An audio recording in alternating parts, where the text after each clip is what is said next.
Welcome to Custom Homebuilders Solutions, also known as CHS, a job costing, full accounting, and profit management software for the professional home builder. Hi there, my name is Carol King, and I am the designer and developer of CHS.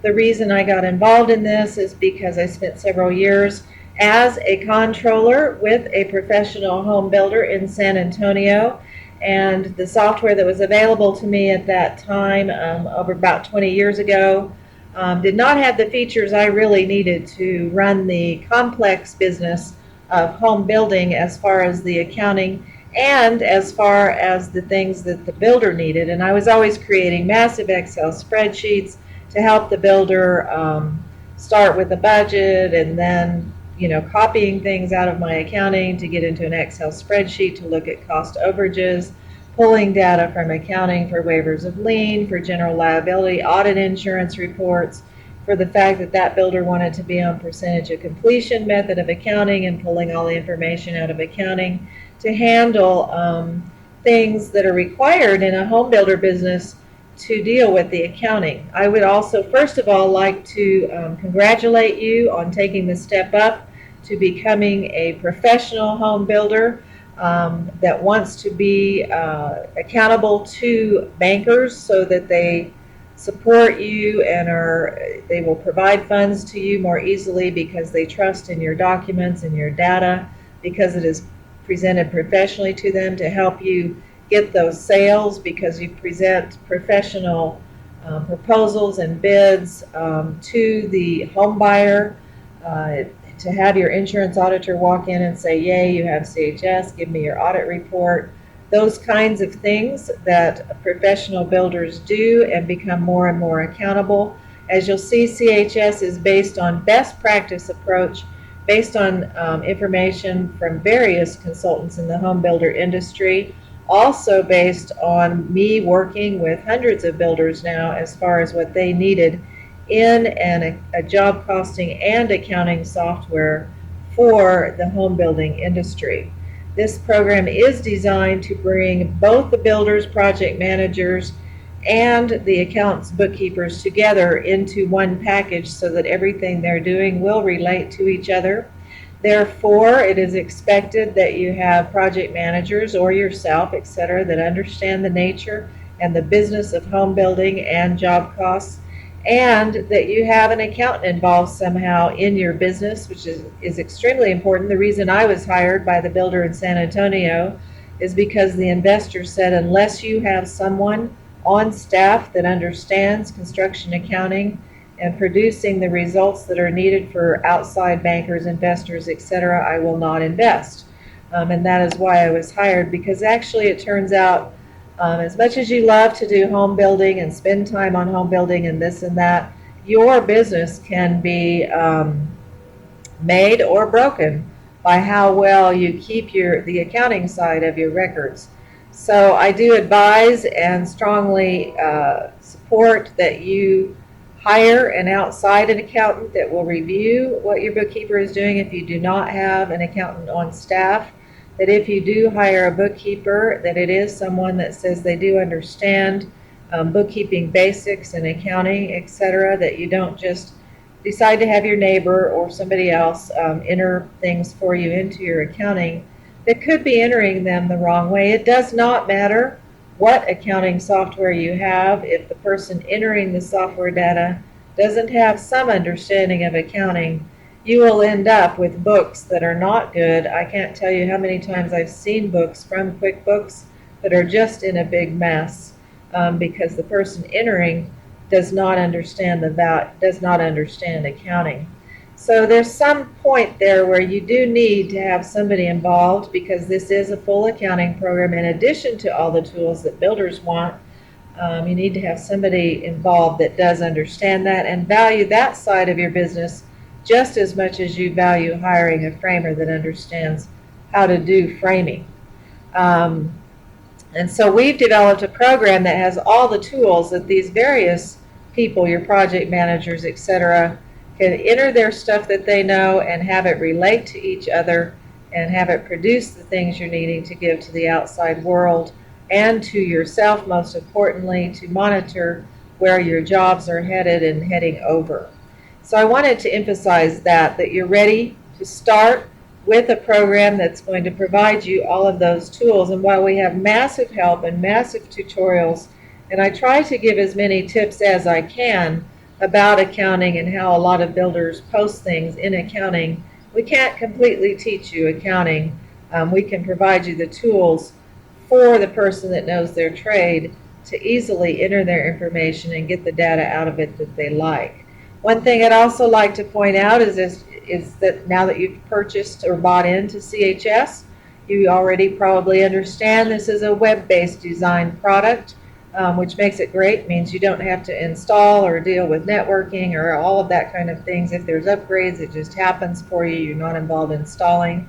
But that means that we are subject to CHS being run by your browser that is on your computer using your internet connection, and we don't have any control over that part. So we give you some information about how you can use the best browser and set up your browser for the best performance of CHS.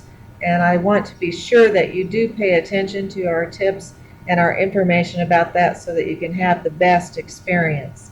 The other thing is that you'll notice on our stuff that we say to best understand your needs, our support is provided by phone and not by email. I've learned over all these years, it's been 16 years since I began developing CHS and now have several hundred customers. I've learned that emails sometimes are pretty hard to understand, sometimes what the person is really asking for. So I like to be, when I provide support, I like to be on the phone, be able to directly ask the questions and not get involved in writing lots of emails back and forth and having everybody spend a lot of time. Phone calls are more direct. We usually don't need screenshots from you. We know our product very well and can log on with you if you like to see what's happening. And we can get straight to the point and be sure that we are providing you with the best support without sort of guessing via an email what it is you are asking. That's why we provide our support by email, to give you the best support that we can. Over here, when you reach the login, you will notice there's an area for login to CHS mobile apps. Although you can, most all the time, you will be using this program, login to CHS program. Mobile apps is a little bit of a different thing. They're designed specifically for mobile and for touch. We will probably be doing some more of those for you. We've just done a bonus of doing one for your contacts so that you can just drill down to list of contacts and phone call, etc. But that's what this part is about. Now, when you use the full CHS program, since it is web-based, you can bring things up on your tablet or on your touch iPad, etc. with CHS. We have several people in the field issuing POs, doing some punch lists, doing some various things on tablets inside the big program. I wouldn't suggest at all that you enter bills, although you can, but that you do things like heavy data entry, entering bills, etc. on mobile touch tablets, because it is so much easier to do that type of data entry on a Mac or a PC, a full computer that has your keyboard, etc. So that's why you have these two logins. Most all the time you'll be doing this login. Let's go ahead and do it. This video is going to be about how to find your setup steps, but I did need to emphasize some things for your initial setup of your browser, etc. I'm going to log in to our demo builder that we use a lot here. And if you are the administrator for the company, you will get a button that shows Manage Account and Users. This is where you would set up or add or terminate users for CHS that you have in your company. If you click User Permissions, it'll tell you need to open a company data file to set up permissions for what features your various users would have access to. For example, a project manager will probably be set up at the permission level that doesn't give them access to the accounting, that type of thing. You can watch your users' login history, change your contact info, see about how to add some other companies that you own to CHS under your same setup as our client. So that would be available if you are the administrator. That's where you control your users most especially. When you get near your expiration date, You'll get a little message here 7 days before it's time to renew for the month, or you are expired if it's after the date. And you will renew services right here with the Renew Services button. You will select a number of months from 1 to 12. CHS will calculate what is due for those number of months. You click the Create Invoice button. It'll create an invoice that you can print out and also have a Pay Now, which will take you to our PayPal account. We don't set up automated renewals because builders change their credit cards, change their number of users, change this and that, and so we would spend way too much time trying to track down expired credit cards. So we don't know anything about your credit cards, etc. We just let you go ahead and select number of months, create your invoice, and go to PayPal and either use your own PayPal or your credit card as you need, so that we don't get involved with whether your credit card is expired or you're going to use a different one by trying to do recurring. I want to say that, again, critical information, there's a reason I have the word critical, is you would have received our user guide when you signed up. But this is a link to open it again. Be sure you read it about the various things to set up your browser for the best performance. Things like messages about slow scripts or do you want to debug do not come from CHS actually that pop up. They come from your browser indicating either you've been having your browser open too long or your computer too long or you're bogging down or you have too many other programs open, etc. That browser, which is a program on your computer, doesn't have enough resources. You may have too many things open and it starts slowing the scripts down. And by debugging, it means, do you want some help, a little bit of help, which who knows how to understand that from the browser. But the main thing is you might want to close your browser completely down, maybe even reboot your program, check into what things you have starting up on load. And so there's a lot of information about that because you actually have almost all the control over speed and performance because CHS is running in your own browser. We recommend Mozilla Firefox, and there's a link to it, and it is free. It handles the kind of data we're doing better than most any other browser. We also want to emphasize that your browser, and this is one from Firefox, might decide that you're getting a lot of pop-up ads just because CHS is popping up windows to tell you like something has been posted or that you can't delete it because of this or that, or here's what you need to do next. We do not have pop-up ads popping up. If you are getting pop-up ads, you need to check to see if you have a worm or a virus in your browser.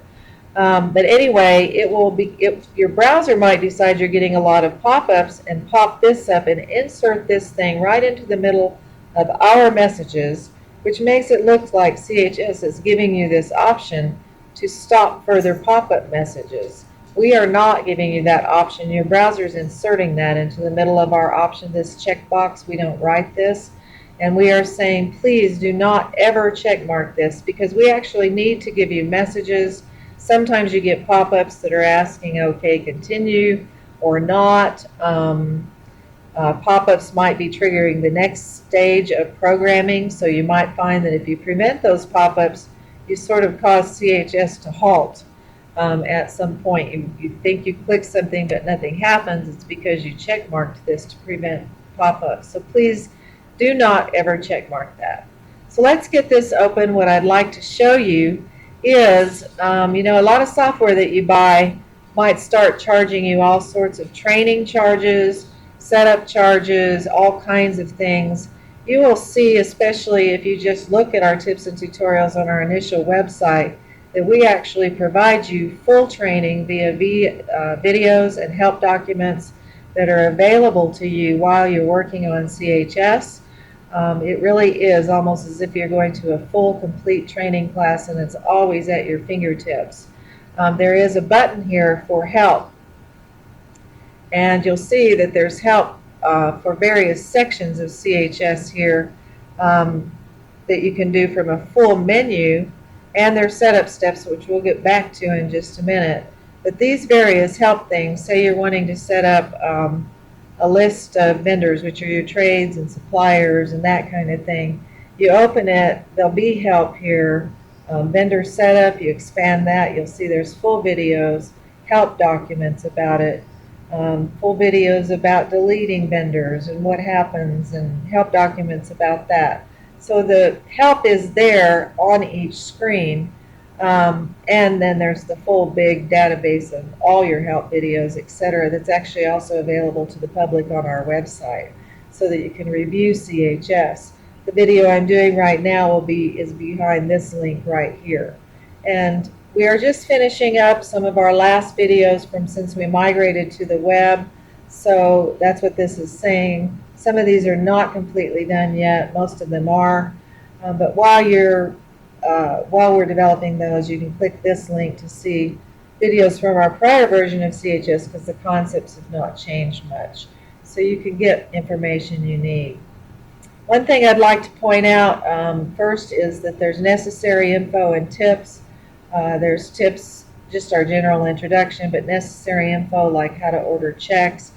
And I'm going to talk about this database structure just a little bit before we leave this video, because it's pretty important. There's also the browser recommendations and steps to set up for best performance that you also get in your user guide, and general tips about how to search and how to handle some things on a web. There'll probably be some more of those. One thing I really just wanted to get to is that there is this button for CHS setup steps, and you should definitely open this when you first get CHS. What it has is a list of steps you'll need to do to get set up for CHS, and they are in order, basically in the order that we think you need to do them, down these lists. You go down this way. For instance, you need to set up user permissions like I mentioned. You need to set up a company master, and then there's some overall things called cost types like materials, labor, but you might have some of your own. But there's full videos and help documents about getting those set up first. The reason for cost types, and then job stages. Job stages are things, it's kind of like stages are about when you might be taking draws. You're completed with a certain stage, and there's usually a very few of those that you're also attaching to cost codes, which are things like plumbing, framing, those kinds of things in your business. So see how we're having you set those up, and then setting up cost codes, setting up jobs. And you'll notice that it says builder over here. Again, CHS is designed for both the builder and project managers to put their hands on and to do their side of things, while the accountant or bookkeeper puts their hands on their side of things. If the builder and project managers are not putting their hands on CHS and leaving it all to a bookkeeper, in some ways there's not a lot of point for having CHS. Because this is designed for the builder to be getting daily, constant information about where they're headed, and to look at their profits and watch their profits as they go. So also over here, there's methods of accounting, compare accounting methods, because in construction you can be using different kinds of accounting methods. I would like to emphasize again, have your accountant involved with this setup stuff, because you can have them help you set up things like vendors and assign default, what we call GL numbers from your chart of accounts to those vendors, so that they drop in, so that a bookkeeper doesn't have to think about what GL account for accounting they need as heavily. Or deposit categories like change orders, interim draws. Have your accountant help you set those up, because you can attach default GL accounting numbers to those, so that the person entering the deposit just has to select change orders or interim draws, and the right account on your chart of accounts drops in for you. As far as the database structure, I'd like to point out something that I think is important to understand. We will have different tables, one's for jobs, one's for cost codes for doing your estimating, and then comparing your costs to your profits. To your budget and your estimate. I'd like to open our accounting database though for a minute, because I'd like to explain something to you to understand before you get started setting things up. An accounting database is a database of all your records you've entered through payables or receivables or deposits that will actually impact your profit and loss statements, your balance sheets, things accounting wise. I am just going to search our accounting database of records for one job, And I'll show you how I'm able to do that without setting a bunch of GL account numbers up for that. So let's open our big accounting database just for records that have been marked for that job. Now notice that we have GL accounting numbers from your chart of accounts. This builder is on a completed contract method, so is putting everything in an account called work in progress. Actually, the total of that account right now is 0 because this job has been closed, and there was one big entry that caused it to be the total of this account to be sent to cost of sales. Your accountant will understand what I'm talking about. But notice how we have what we call a GL number. That's the account on your accounting chart of accounts. And it's all the same for all of this here. But over here we have a job code field. So you set up jobs, and that's how CHS is able to comb through your accounting database and just show us records for one job. Then you'll also notice that there's something called a cost code field, and if I hover over it, you see different kinds of costs like engineering foundation design, engineering soil. Those are things probably earlier in the job, earlier things. Here's rough plumbing, things like that. Those are called cost codes, and the builder sets up the cost codes, and when bills are being entered for job costs, you're using cost codes so that you can compare the costs that the builder budgeted for to those costs. You do not have to set up a whole bunch of accounts on your chart of accounts for these various kinds of things. There's the cost type I mentioned that will get attached to the cost code and drop in when you enter bills. Also, you do set up vendors to have default GL accounts that will drop in when you're entering bills, and default cost codes, which can be changed when you enter bills. But notice how I could search this whole database just for everything for rough plumbing, or for a range of things for rough plumbing. And you'll notice that there's cost codes on most of these entries, indirect construction costs type of thing, which means that it is a job code. Because this is a relational database, if there's a 0 cost code in there, it means this won't be on a job cost report. I'm scrolling down and actually loading some more records, and I'm going to get down to the entry where you see, let me get on back up to our 1430s, where you see suddenly there's a cost code of 0, meaning this will not be on a job cost report. This is the accounting entry that closed this to cost of sales. But CHS can still comb through and do job costing reports just because there is a job cost assigned, a job cost code assigned to this other than 0. You'll notice when you get into where deposits are being posted, there is no cost code. In other words, it's a 0 cost code. So you can see how CHS is structured to bring you information, which is one of two things. Like if I go to our active jobs database, I select that the group job. It's not active anymore, but it's still marked as active even though it's closed. And we go to our big powerful window that you'll see in all of our videos. Is one of the reasons I say you have CHS, because you are now pulling things from the builder side, things like the initial say the initial budget, total that you've estimated for cost of some change orders you've issued, a total of your POs. All these you can drill down on. I call these the builder side of things.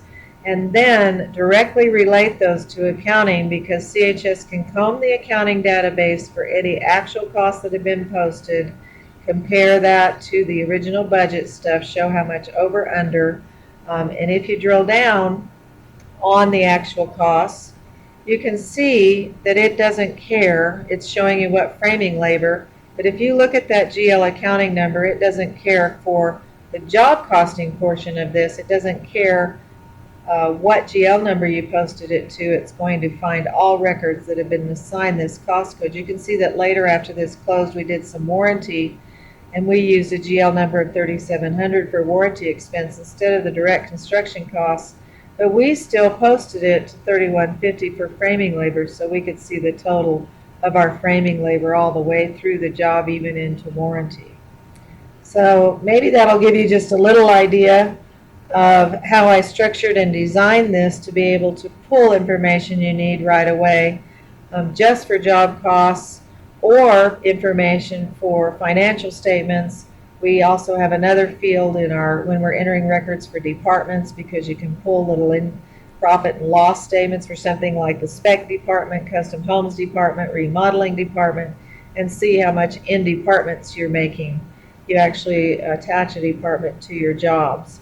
I know this is a little bit lengthy, but I think it's very important that you stop, pay attention to this, be sure you get things set up right, have the right people with the right skills involved in helping you set up, and you will have just a wonderful experience with CHS. I'm called all the time by builders saying how they got the job because of their professional job proposals and budgets, how the banker just loves them, funds them the money right away because of their professional accounting records, how buyers are recommending them to other people because they are so, they present themselves as so accountable and keeping themselves accountable. So I'd like you to get started right from the beginning so that you're not dealing with cleaning things up later. Make sure that you have a good set of books coming forward, and that you have an accountant helping you get those in correctly. And then you'll just never have to stop and try to clean up all kinds of things. So I look forward to working with you. I enjoy working with my various customers. And please feel free to call with any questions that you may have. And thank you for watching.